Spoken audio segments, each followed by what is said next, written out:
Един мощен поздрав от Дани за неговите 12 часови шампиони и за шампионите на Кюстендил Космос.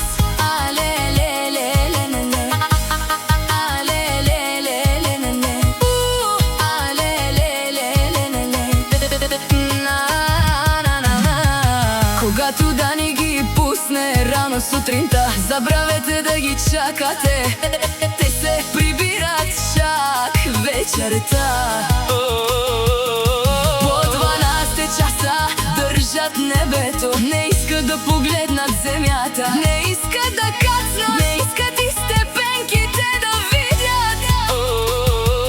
Само нагоре, все по-високо, обратно към небето и ластик след ластик.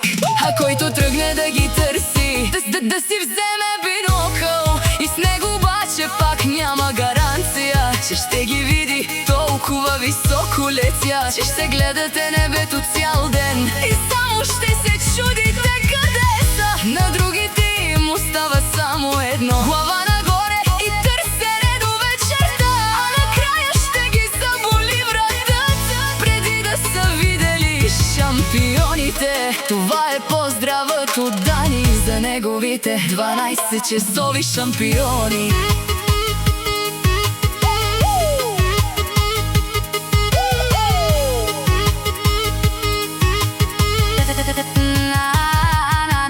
Нека винаги летят най-високо и да показват кой е номер едно, а на останалите им остава само да гледат нагоре, ако изобщо успеят да ги видят. Вземете си биноклите и си направете сметката за до година, защото до година пак ще страдате.